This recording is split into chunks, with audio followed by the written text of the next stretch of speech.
Dobrý deň, milí priatelia, vítam vás na 4. pilotnej lekcii nášho portálu www.šachovetréningy.sk. Ste iba krok od vášho zlepšenia. Dnešnou hlavnou témou bude pechota ako základ armády Bieleho a Čierneho kráľa.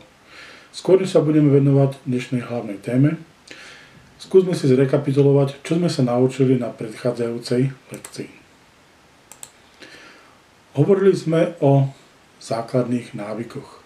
Prvý návyk, prvý ťah, ktorý vždy pozerám, je šach. Za mňa a potom za supera. Je to z toho dôvodu, že hlavným cieľom šachovej hry je dať mat. Návyk číslo 2. Super ma chce poraziť, rešpektujem hrozby. Super, ale nepreceňujem ich. Mojou úlohou je hrozby nielen vidieť, ale snažiť sa napríklad aj hrozbám supera predchádzať. Návyk číslo 3. Výber ťahov. Vždy mám ťahy na výber. Ako vyberám ťahy, sme sa už rozprávali na základe princípu aktivity a ten nám hovorí o aktivite spolupracujúcich kameňov. Návyk číslo 4. Nikdy, slovom nikdy, nesmiem potiahnuť skôr, ako sa opýtam a neodpoviem na otázku, čo zahria super na môj ťah. Návyk číslo 5. Nikdy sa nevzdávaj, bojuj vždy do konca. Nasleduje krátka rozcvička. Pred vami sa objaví 5 manévrov jazdca. Máte sa vždy dostať z políčka XY na ZX Y3. Manévrov je tam 5. Vy budete mať 30 sekúnd na to, aby ste si zapamätali, odkiaľ sa ktorý jazdec má kam dostať. Samozrejme na čo najmenší počet ťahov. Navyše si môžete zvoliť úroveň hry, a to tým, že si vyberete šachovnicu s notáciou, šachovnicu bez notácie alebo slepú šachovnicu. Úplne. To znamená, budete mať iba prázdnu stránku. Budete mať vždy 10 sekúnd na to, aby ste sa potom rozhodli, že ktorú šachovnicu si vyberete. Prvá pôjde s notáciou, potom bez notácie a nakoniec prázdna stránka. Takže vy podľa toho, čo si vyberete, stačíte iba pauzu. Takže máme tu 30 sekúnd.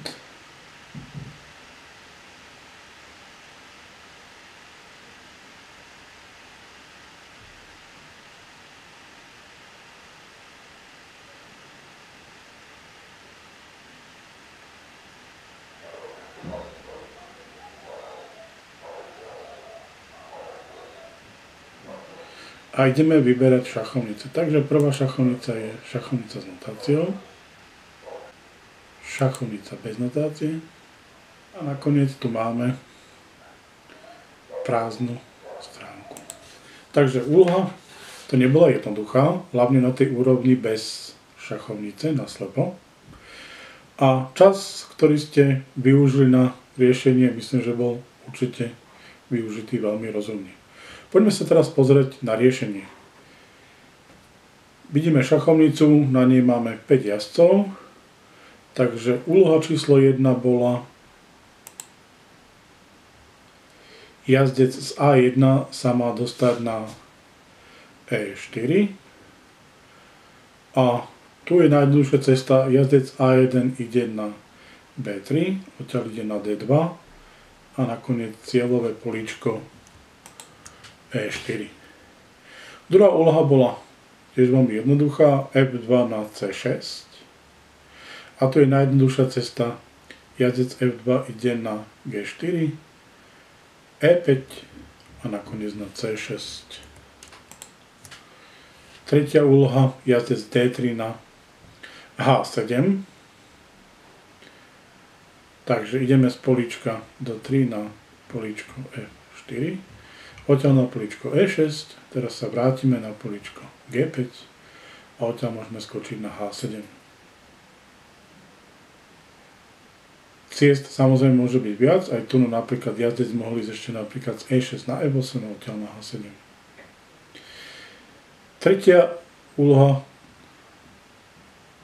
vidíme, že jazdec sa nám teda dostal na políčko H7.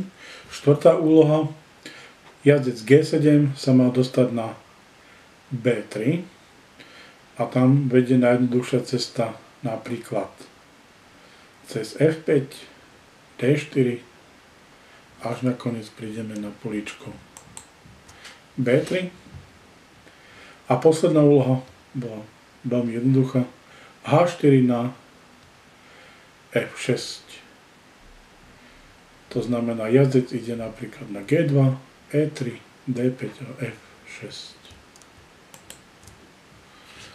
Tak, to máme riešenie našej úlohy. Poďme sa ešte pozrieť na riešenie domácej úlohy. Domáca úloha. Pozícia po E4, D5, E bere D5, dama bere D5 a vieme, že biely sa pomýlil, zahral kráľom na E2, dostal mat. A poprosil teda čierneho, že keďže si pomýlil figurky kráľa s dámou, že by bol rád, keby svoj posledný ťah mohol vrátiť a mohol hrať nejakou inou figúrou alebo pešiakom. Čierny súhlasil, ale iba za podmienky, že potiahne sám za bieleho. Biely to prijal, ale dal si podmienku, že nebude to teda ťah kráľom na E2, ani nesmie priamo súper nič tým ťahom podhodiť. Čiže keď čierny teraz zahrá za bieleho napríklad dáma G4, tak vidíte sami, že by tú dámu mohol zobrať strelec. Alebo prípadne dáma H5. Teraz zasa dámu môže zadarmo zobrať čierna dáma. Takisto, pokiaľ by napríklad zahral biely strelcom na E2, vidíme, že čierna dáma by mohla zobrať zadarmo pešiaka G2. Takže, aké bolo vlastne riešenie? Aký zahral čierny ťah za bieleho, aby neporušil dohodu, to znamená, že svojim nasledujúcim ťahom nemôže zobrať nič zadarmo. Riešenia sú v tejto pozícii dve. Jedno je ťah B3 a druhé riešenie je ťah B4. Obidve možnosti sú správne. Vidíme, priamo čierny nezískava nič. Ani po B4, ani po B3. Ale stačilo sa na chvíľku zamyslieť, zahrať ťah dáma E5 šach, prvý ťah, ktorý pozerám je šach. A vidíme, že čierny síce nič nezobral, ale je to dvojúder, to znamená napadol kráľa aj väžu. Biely môže zahrať napríklad ťah jazdec E2 a čierny získa väžu. Tá je dostatočnou materiálnou výhodou na to, aby tú partiu doviedol do víťazného konca. Takže to bola domáca úloha. A teraz sa už poďme venovať našej hlavnej téme pešiakovi a jeho možnostiam. Pešiak, základná bojová jednotka, veľmi šikovný, nie je síce veľmi pohyblivý, pretože pohybovať sa môže zo základnej rady o 2 kroky, potom už iba o 1. Ale sú situácie, kedy je pešiak o mnoho cennejší ako dáma. Na nasledujúcom diagrame, ktorý vidíte pred sebou, ak by bol na ťahu biely, zahral by jazdec C5 šach, čierny král by musel niekam odísť, biely by zahral napríklad väžou preč, alebo jazdec D7, alebo jazdec D3 potom. A nič by sa nedialo. No, naťahuje čierny a vidíme, že čierny prvý ťah, ktorý pozerá je šach a to je B5. A B5 je veľmi silný ťah, lebo nám hrozí mat. No, biely ale mal na políčku C5 nejakú figurku, nejaký šachový kameň. Neviem si spomenúť, ale či to bola dáma alebo pešiak. A vašou úlohou je teraz zistiť, čo by bolo lepšie mať na C5. Dámu alebo pešiaka. Stlačte pauzu a skúste 2-3 minútky porozmýšľať.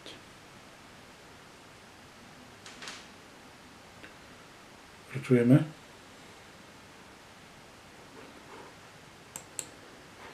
Takže, tí, čo si myslia, že by bolo dobré dať dámu, tak sú v tomto prípade na veľkom omyle, pretože aj v tejto chvíli čierny jednoducho zahrá B5. Bielomu teraz neostáva nič iné, iba zobrať. Dáma bere B5. A po C krát B5 je tu opäť mat. Ale v momente, keď na C5 stojí pešiak, už biely mat nedostane, pretože po B5 má biely teraz možnosť využiť pravidlo en passant, brane mimochodom, keďže pešiak bieleho stojí na 5. rade a čierny pešiak zo základného postavenia postúpil o 2 kroky, prešiel cez napadnuté pole B6, tak to vlastne biely môže využiť tomu, že toho pešiaka môže zobrať. A v tomto prípade aj zobere, aby zabránil matu. Takže vidíte, máme teraz pred sebou pozíciu, v ktorej bol pešiak cennejší ako dáma. Nie ale vždy tomu samozrejme tak. Dáma je veľmi pohyblivá, veľmi šikovná a pešiak predsa len má na starosti trošku iné úlohy ako dáma.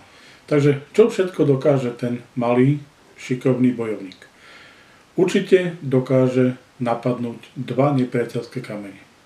Tak ako v tomto prípade D5. Vidíme útok na kráľa aj na väžu. Čierny partiu prehrá. Po král D6 biely zoberie väžu. Čierny kráľ zoberie pešiaka a bielemu teraz zostal pešiak, ktorého dokáže previesť do dámy. Krátka ukážka. Najskôr vždy bojuje král. Král vždy vybojuje cestu pešiakovi.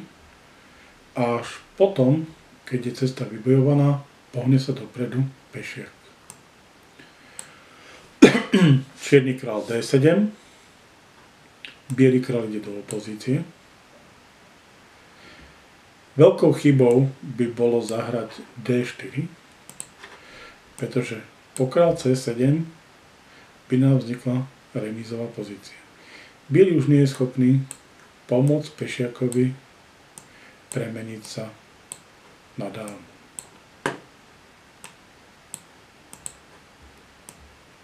Čierny král sa schová pod pešiaka, biely král musí pešiaka chrániť a máme tu postavenie patu. Čierny král nemá žiadny ťah. Preto v tejto pozícii musíme ďalej bojovať o to, aby pešiak mohol ísť dopredu. Král D5. Čierny král musí ustúpiť na ceste bielomu kráľovi. Král C6, král D8 a pešiak môže ísť dopredu. Král C8, pešiak opäť dopredu, král D8, král D6 a vidíme, král vybojoval cestu. Pešiak sa už premení na dámu.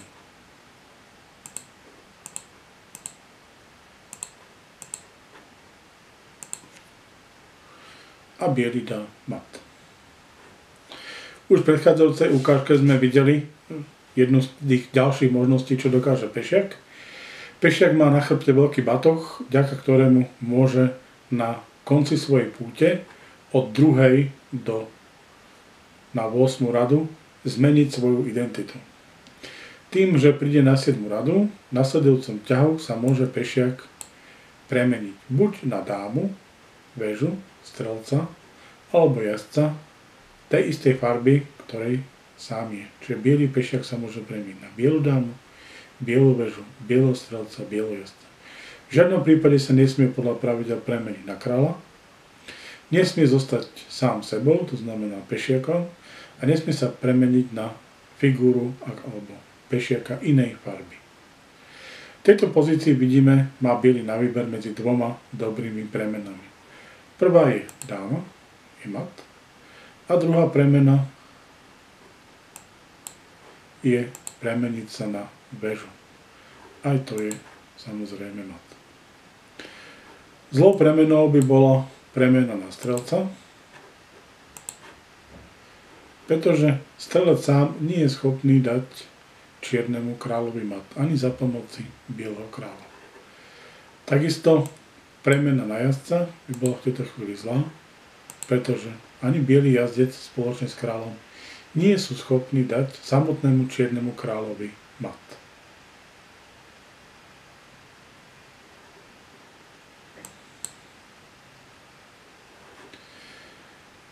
Vidíme veľmi zaujímavú pozíciu pred sebou.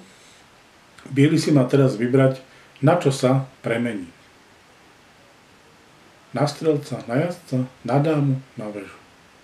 Stlačte pauzu, máte 3 minúty na to, aby ste odhalili tajomstvo pozícií. Na čo sa má premeniť biely pešiak? Tak, čierny má v tejto chvíli síce väžu viac, ale nie je schopný zabrániť premene bieleho pešiaka. Ak by sa biely pešiak premenil na dámu,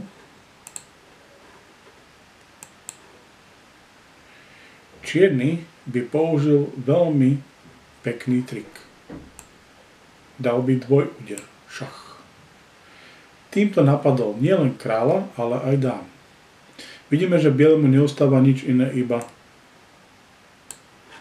väžu zobrať, ale opäť máme postavenie remízy, napriek tomu, že biely má celú dámu viac. Vidíme, čierny král je obmedzený v pohybe a nemá žiadny ťah, ktorý by mohol zahrať. Z toho dôvodu biely premení svojho pešiaka na väžu. Teraz hrozí dvojťahový mat. Väža A8, napadnem kráľa, čierny bude musieť predkryť väžu, zoberiem väžu a bude mat. Čierny to vyriešil elegantne a jednoducho, pokryl mat ťahom väža A4. Ale nasleduje prekvapenie, král B3. A toto je taký nezvyčajný dvojúder. Nielen, že je napadnutá, nekrytá čierna väža, ale súčasne hrozí aj mat po ťahu väža C1. Pred nami je ďalšia zaujímavá pozícia. Vidíme opäť, čierny má síce dámu, ale nemôže zabrániť premene pešiaka. Ale otázkou je, na čo sa má vlastne tento biely pešiak premeniť. Tak poďme skúsiť rôzne premeny. Ak sa premeníme na dámu, čierny sa chvíľku zamyslí, má rôzne ťahy na výber, ale keďže prvý ťah pozerá šach, vybere si šach dáma D6, tým súčasne napadol dámu aj kráľa. Bielemu neostáva nič iné, iba dámu zobrať, král bere dámu a už vieme, že strelec sám mat čiernemu kráľovi nedá. Ak by sa premenil na väžu, čierny opäť dá jednoducho dáma D6 šach, väžu zobere a v tomto prípade dáma ľahko zvíťazí proti kráľovi so strelcom. Ak sa premeníme na strelca,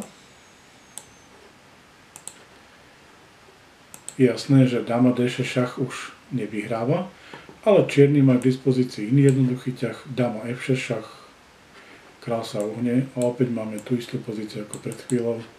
Čierny zobere strelca a opäť ľahko vyhrá. Zostala nám posledná premena, ktorá využije to, že čierny král a čierna dáma stoja v jazdcovej vidličke. Detail, ktorý biely využije ťahom F8 jazdec šach. Král napríklad na E7, jazdec berie G6 a dvojica strelec plus jazdec dokážu dať mat superovému kráľovi, ale iba v tom rohu, po ktorej farbe chodí strelec. Čiže vidíme, že v tomto prípade čierny kráľ môže dostať mat buď na políčku A1, alebo na políčku H8. Pred nami je diagram, na ktorom vidíme, že postavenie bieleho kráľa vôbec nie je priaznivé. Ak by sa biely kráľ rozhodol priblížiť k svojim pešiakom, čierny kráľ bude nasledovať a postupne všetkých bielých pešiakov jednoducho spapká. Tu už nemá čierny problém zvíťaziť. Ale keď sa vrátime do úvodnej pozície, využijeme jednu vlastnosť pešiaka, a to je, pešiak dokáže urobiť prielom. V tomto prípade bude prielom začínať ťahom G6. Vidíme, že biely vytvoril dve hrozby. Jednak chce vziať na H7 a jednak na F7. Čierny má na výber dve možnosti. Keďže čierny kráľ je ďaleko, nestihne prísť, musí sa čierny rozhodnúť medzi ťahmi H krát G6 alebo F krát G6. Tak čo sa stane po F krát G6? Vidíme, že pešiakovi F5 bráni v pochode dopredu pešiak G7. Takže biely ho odstráni, a to za pomoci druhej obete pešiaka ťahom H6. Čierny mu neostáva nič iné, iba vziať. Pretože aby zahral napríklad G krát F5, biely jednoducho zoberie pešiaka na G7 a v ďalšom ťahu si postaví dámu. Takže po G krát H6 nasleduje F6. Vidíme, posledný biely pešiak prešiel do dámy. Čierny král ho presne o tempo nedokáže zastaviť.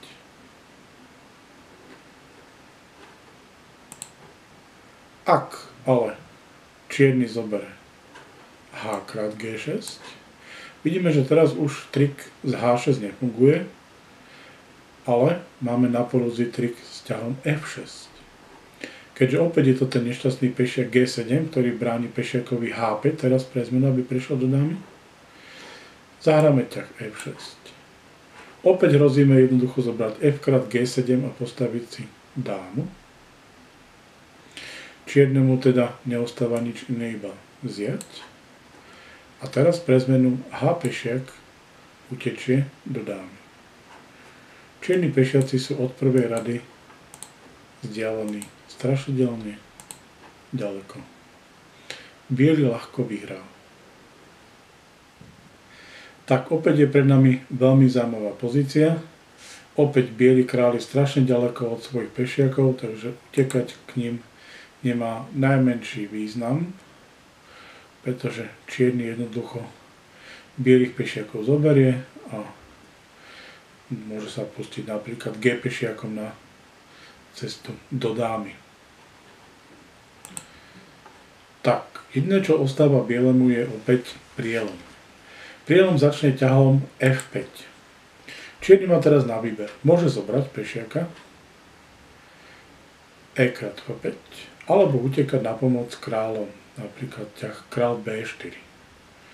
Takže, ak sa rozhodne vziať E bere F5, biely jednoducho zoberie G krát F5 a vidíme, pešiak poľahky prejde do dámy. V prípade, že sa čierny rozhodne vziať, nič mu to nepomôže, biely zoberie. Vidíme, čierny kráľ je presne krok opäť za tým bielým pešiakom. Takže po F5 asi najlepšia obrana za čierneho je ťah kráľ B4. Biely pokračuje v svojom útoku, v svojom prielome ťahom F6. Čierny teraz nemôže pešiak obísť ťahom G6, pretože po H krát G6, F krát G6 biely opäť jednoducho sa premení na dámu. Takže musí vziať G bere F6, príde jednoducho E bere F6 a čierny sa teraz musí rozhodnúť medzi dvomi ťahmi. Buď bude utekať pešiakom E5, alebo bude utekať kráľom na pomoc. Takže pokiaľ sa rozhodne utekať kráľom na pomoc, napríklad kráľ C5, príde jednoducho G5. Vidíme, odstránime z cesty prekážku H pešiakovi, čiernemu neostáva nič iba zobrať H krát G5 nasleduje H6, G4, H7, G3, H8 dáma, G2, jeden jediný ťah stačí čiernemu, by sa premiel na dámu, ale biely tomu ľahko zabráni ťahom, dáma G7. Zaujímavá možnosť je začať utekať pešiakom. E5. Biely môže zahrať ťah G5. Opäť sa snaží odstrániť prekážku. A biely nebude brať, pretože vidíme opäť, že pešiak by sa ľahko premenil na dámu a navyše by zasa opäť stihol zabrániť premene čierneho pešiaka.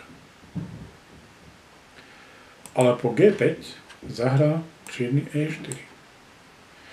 Biely, keď si nedá teraz pozor a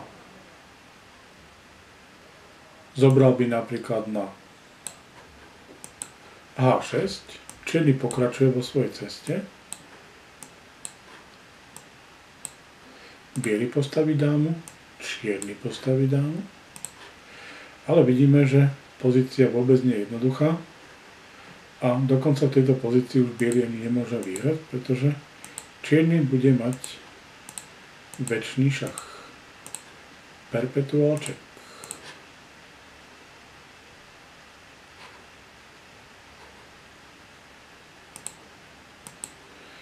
Takže bolo E5, G5. Po E4 mal biely pomerne jednoduchú výhovorku. Vďaka tomu, že král stojí teraz na B4, tak môže zahrať ťah G6.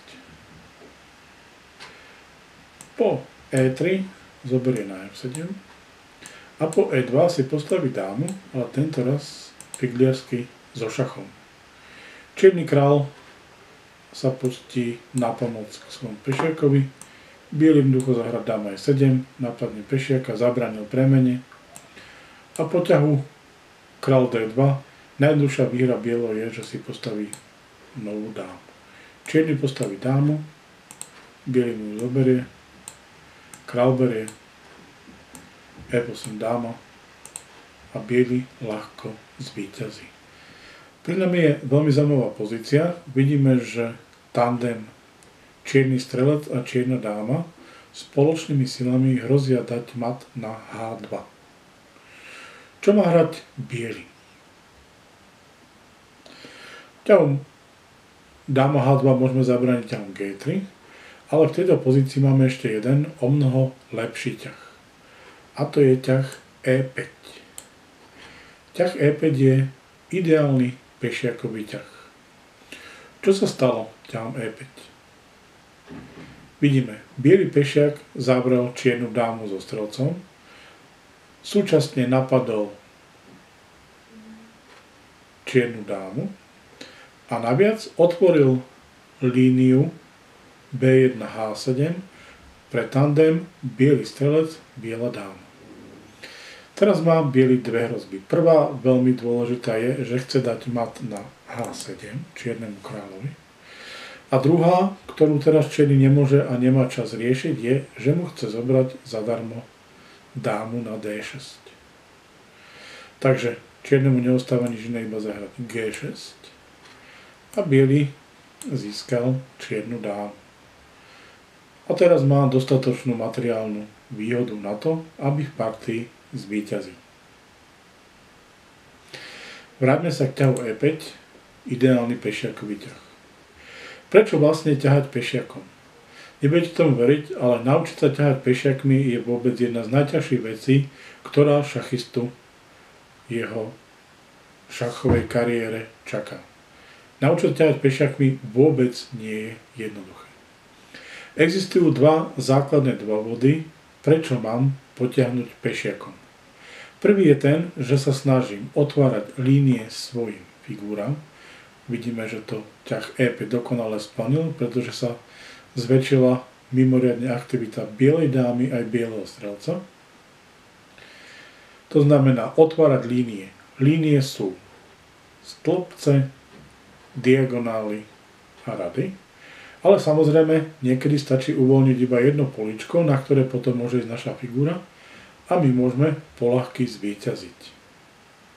Druhý dôvod, prečo mám ťahať pešiakom, je ten, že sa mám snažiť svojimi pešiakmi obmedzovať nepriateľské kamene. To znamená figúry a pešiakov. Môžeme ich priamo napádať, tak ako v tomto prípade, ale môžeme samozrejme aj vytvárať blokádu, tak aby sa napríklad čierne kamene nemohli dostať do hry. To si ukážeme na nasledujúcej ukážke. No, prvá pozícia, ktorej môžeme obmedziť nepriateľský kameň, v tomto prípade strelca, je pred nami a bieli pešiaci to robia veľmi jednoducho. Po G4 musí zahrať strelec G6 a na F5 je jasné, že strelec na G6 je chytený.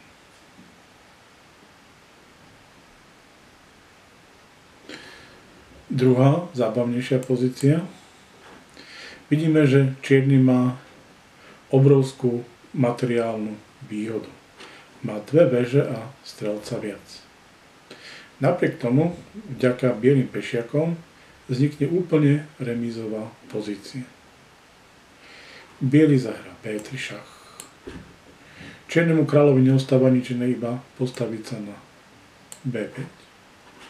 Príde C4 šach a na ľubovoľný ťah čierneho kráľa, napríklad kráľ B6, príde ťah do 5. A vidíme zvláštnu vec. Blokáda na celej šachovnici. Bieli pešiaci spoločne s čiernymi pešiakmi postavili neprekonateľný múr.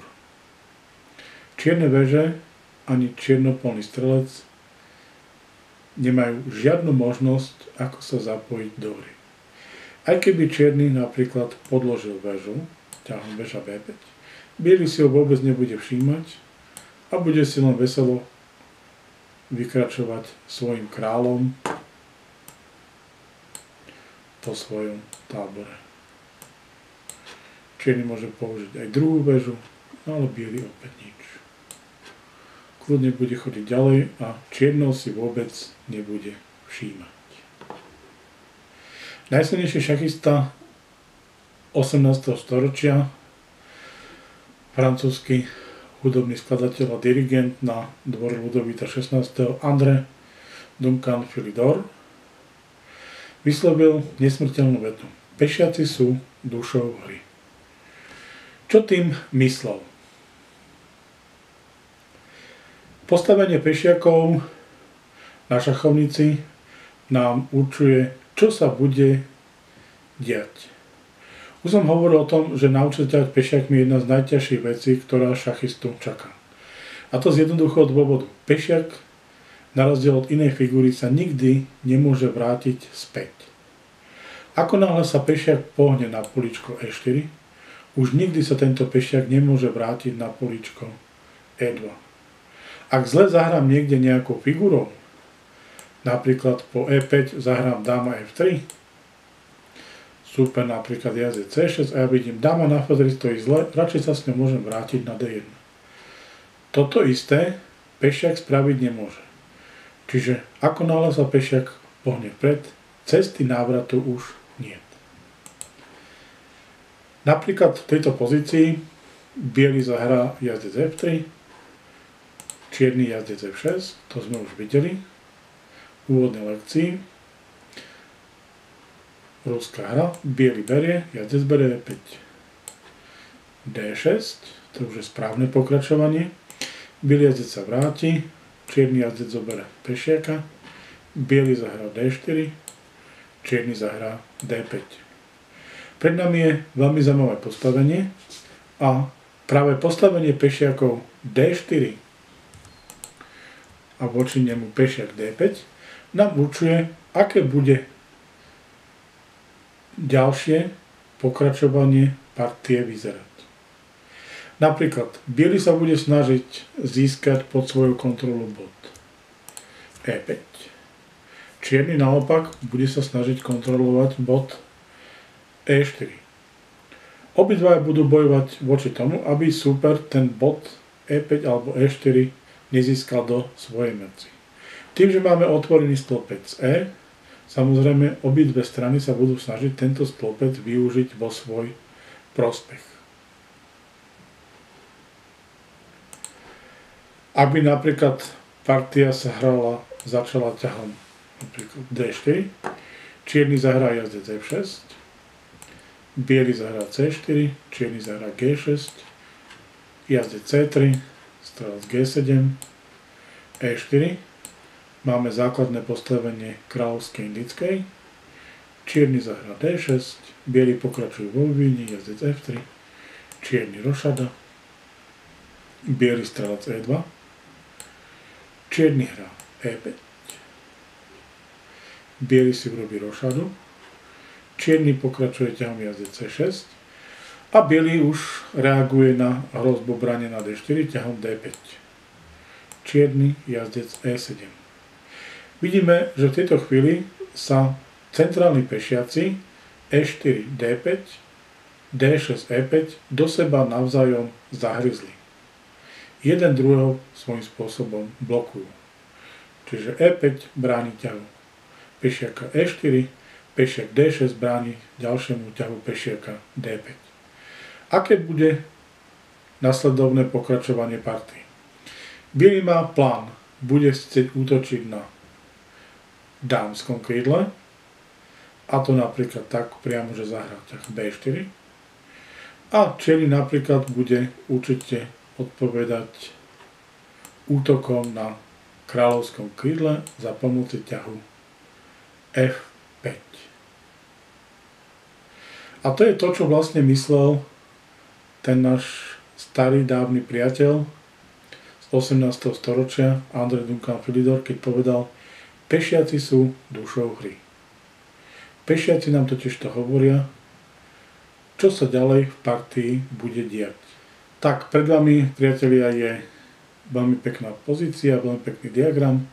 Na ťahu je biely a vašou úlohou je nájsť najlepší ťah bieleho.